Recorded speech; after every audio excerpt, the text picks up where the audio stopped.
ज्योतिष में एक और सिद्धांत आता है, बड़े भ्रम है, आप लोग ज्योतिष पढ़ चुके हैं और अच्छे से पढ़ चुके विद्वान लोग हैं हमारे। मुझे गौरव है कि आप लोग गर्व है इस बात का कि छात्र हमारे रहे हैं, सब लोग भी आप लोग। तो मेरा जो एक बड़ा प्रश्न है जो है आपसे कि कई तरह की विसंगतियाँ हैं। मान लीजिए सबसे ज़्यादा जो उपाय किए जाते हैं ग्रहों किए जाते हैं। तो ग्रह 2 तरीके हो सकते हैं। आपकी कुंडली में आपने षडबल निकाला, बड़ी मेहनत से सब कुछ किया और आपने देखा कि ग्रह यह कमज़ोर है, ठीक है? ग्रह कमज़ोर है, तो आपने देखा अरे! तो बड़ा नीचे गया हुआ है, ठीक है? तो अब आपने कहा कि इसको बलि बनाना है। मान लीजिए वह आपकी कुंडली के लिए अकारक है। अकारक जानते हैं? कारक जो शुभ वाले ग्रह, अकारक आपके अशुभ वाले ग्रह। वो बलि बना दिया तो क्या होगा? बंटाधार। आप आपके मोहल्ले में आप मान लीजिए मोहल्ले में कई लोग सहसंबंध हैं। आप एक से दुश्मनी है, गुंडा है, मोहल्ले का गुंडा है और थोड़ा-सा कमज़ोर सा हो रहा है, उस पर लोग छींटाकशी कर रहे हैं, मतलब सरकार नकेल कस रही है। आपने कहा मोहल्ले में जितने 6 पड़ोसी हैं या मान लीजिए 9 ग्रह 9 पड़ोसी हैं, ठीक है ना? 2 आपके साथ बहुत शुभचिंतक हैं, 2 आपके बहुत ही झगड़ा करने वाले, मौका मिले तो आपको क्या करें लूट ले जाएँ, बाकी लोग लूट रहे हैं, ठीक है ना? तो आप कमज़ोर जो है आपका अच्छा पड़ोसी है, उस पे आप उपाय करेंगे कि जो बुरा पड़ोसी गुंडा है, आपको जो है आप बीवी को देकर निकलते हैं तो आपकी कहता है भाभी जी पर कमेंट कसता है, गाली करता है, उसको कमज़ोर है तो आप उपाय करेंगे। किस पर उपाय करें? ये बहुत बड़ा प्रश्न है जी, बहुत बड़ा प्रश्न है, ठीक है ना? ऐसा नहीं कि कमज़ोर है तो आप कर दोगे, आप ठीक है ना? आप शुभत्व और अशुभत्व जो है ज़रूर देखना, ठीक है ना? यह जब उपाय करने चलें, आप ऐसा नहीं है जैसे आजकल में जो पारंपरिक जो कर्मकांडी पंडित जी क्या करते हैं कि उनको ज्योतिष की परंपरा नहीं है, व्यावसायिक ढंग से उन्होंने अध्ययन नहीं किया है, तो वो कंप्यूटर से कुंडली मँगाते हैं, ठीक है ना? कंप्यूटर से कुंडली नेट पर हर जगह ₹100 फ्री में निःशुल्क कुंडली बन जाती है। अब उन्होंने देखा इसकी दशा चल रही है, तो वो सीधे-सीधे उस दशानाथ का या अंतर्दशानाथ का करते हैं, जब बृहस्पति चल रहे पुखराज पढ़ लो। और मान लीजिए बृहस्पति जो है आपका आप कुंभ लग्न के पैदा हुए हैं, बृहस्पति कैसा होगा आपके लिए? मार्केश भी हो गया और त्रिसराय का स्वामी भी हो गया। अब अगर आपने बृहस्पति आपने पहना दिया पुखराज, तो क्या होगा उसका? लीवर की प्रॉब्लम हो जाएगी, है कि नहीं? या और भी तमाम समस्याएँ जो होती हैं वो हो जाएगी। तो ये बात आपको समझने की बात है कि आप जो है शुभ-अशुभत्व का निर्धारण करने में आप सक्षम हो, पहली बात। दूसरी बात एक और बात आती है, ये और उलझने वाली बात है कि मैं आपको फँसा नहीं रहा हूँ शायद जो है कि कि अगर जो है आपने कोई बच्चा कॉम्पिटिशन दे रहा है, ठीक है ना? एग्ज़ाम दे रहा है, आईआईटी का एग्ज़ाम दे रहा है, उसके माँ-बाप आए हैं, क्या पंडित जी बहुत ही ज़्यादा स्ट्रेस जो है मुझे तो इस बच्चे को इस बार आईआईटी निकालना ही है। बेस्ट कोचिंग में डाल दिया है, पूरा सपोर्ट देते हैं, च्यवनप्राश भी खिला रहे हैं, खूब अच्छे से हँसते-खेलते रहते हैं, टीवी घर में का कनेक्शन कट गया है, इंटरनेट जो है ब्लॉक लगा दिया है कि कोई सोशल मीडिया ना खुले। अब बताइए कुछ आप भी उपाय बताइए। अब आपने देखा, आपको मालूम है, आप तो पढ़ चुके हैं कि कॉम्पिटिशन का भाव छठा होता है, ठीक है ना? छठा 10वां, छठी और 10वीं से अब थोड़ा वो एकादश भाव लाभ भाव हो जाएगा। अब आपको लग रहा है यार ये तो छठा भाव हमें तो पढ़ाया गया 3, 6, 11 के स्वामी हमेशा खराब फल देते हैं। 6, 8 के स्वामी अलग ही कहानी है। वो अष्टम का अपवाद आपको याद होगा।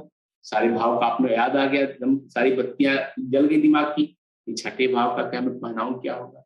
एक और ही प्रश्न आता है, ठीक है ना? ये भी प्रश्न आता है कि जिस भाव को आप चाह रहे हैं, वो वही भाव जो है वो प्रॉब्लम कर रहा है, प्रॉब्लम कर रहा है, कष्ट। अगर किसी ने कहा कि उत्तराधिकार में जो है मेरा पिताजी वसीयत लिखने वाले हैं और वसीयत अच्छी सी लिखें, आप कुछ उपाय करो। आपने कहा वसीयत तो आपको मालूम है अष्टम भाव से मिलती है, ठीक है? अष्टम भाव और एकादश भाव मिलकर के वसीयत से लाभ कराते हैं। आपने कहा कि अब हमें तो पढ़ाया गया है कि अष्टम भाव भी गड़बड़ है, गड्ढा है और एकादश भाव तो जब भी उसकी दशा ना आती है तो बर्बादी परेशानी करते हैं।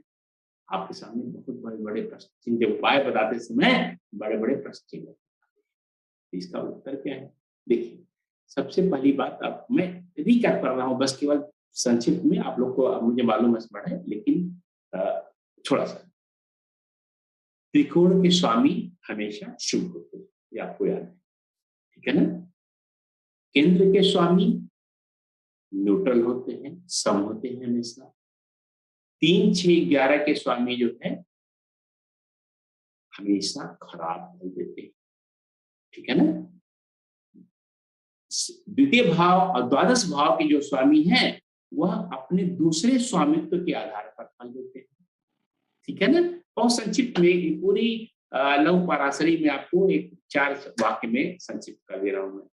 और अष्टम भाव का स्वामी जो है सामान्यतः खराब फल देता है, बशर्ते उसके अपवाद न हो। अपवाद क्या होता है? अपवाद क्या होता है? अष्टम भाव का स्वामी कि अगर अष्टम भाव में बैठा हुआ तो बुरा नहीं होता है।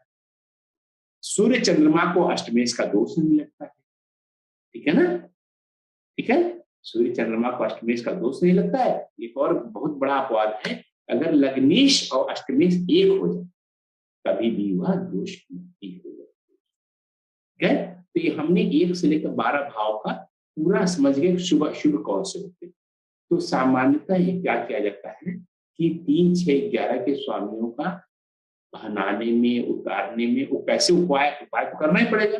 उसका हम लोग जो है कैसे करेंगे, एक अलग कैटेगरी हो जाएगी और एक अलग ही वर्ग हो जाएगा, और त्रिकोणों के स्वामियों का एक अलग, ठीक है ना।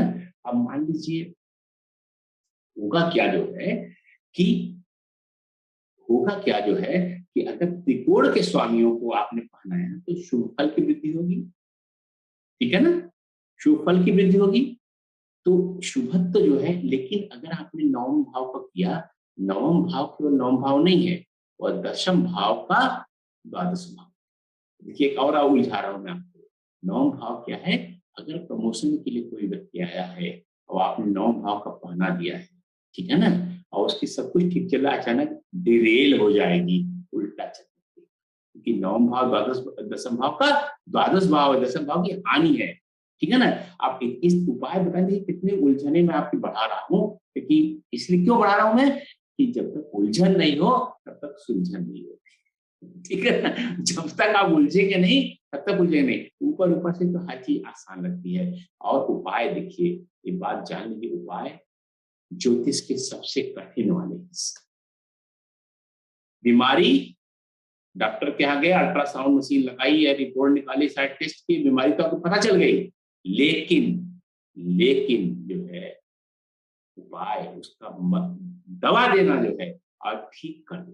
देखिए सर्जरी तो बहुत सारे डॉक्टर कर लेते हैं, लेकिन दवा से ठीक करना बहुत, तो आपको ऐसा डॉक्टर बनना है कि जो दवा से ठीक है ना। और उसके लिए जरूरी होगा कि प्रॉस एंड कॉन्स, एक दवा आप दे रहे हैं इस अंग के लिए, किसी और अंग में तो नुकसान नहीं कर रहे हैं, है कि नहीं, किसी और अंग में तो नुकसान नहीं कर रही है। यह बात आपको ध्यान दें, ठीक है। ऐसे आपको देखना है कि जब तक विशेष उद्देश्य हो तब अलग ढंग से चलेंगे। इसी तरह से जब कंपटीशन का हो, अब मान लीजिए किसी बच्चे आईटी निकालना है तो 6th हाउस का निकालना ही पड़ेगा, लगाना ही पड़ेगा, उपाय देना ही पड़ेगा। अब फिर आप सोचेंगे कि कैसे मैं 6th हाउस का प्रभाव लाऊं और कोई नकारात्मक प्रभाव, क्या वो झेल पाएगा बच्चा? अगर आपने 6th हाउस के स्वामी का कोई रत्न पहना दिया, तो जब हम उपायों की अलग अलग से चर्चा करेंगे तो आपको समझ में आएगा कि कौन से उपाय हम सुरक्षित ढंग से कर सकते हैं और कौन से उपायों में खतरा ज्यादा है, ठीक है ना। पहला कि त्रिकोणों का उपाय आप निसंकोच कर सकते हैं। 3, 6, 11 का उपाय बहुत सोच समझ करना, जब तक कोई विशेष उद्देश्य, विशेष कोई कारण न हो। 3, 6, 11 के स्वामियों, बहुत बार जो ज्योतिषियों के मजे में वास्तु, मेरा एक जो विशेषता हो गई है कि दूसरे वास्तु वाले जो खराब किए हों वो जाकर के मैं सही करता हूँ, ठीक है ना। क्योंकि नौसिखी आजकल वास्तु वाले 5 दिन, 10 दिन, 8 दिन के कोर्स कर करके प्रैक्टिस कर रहे हैं और जाकर के खराब कर देते हैं।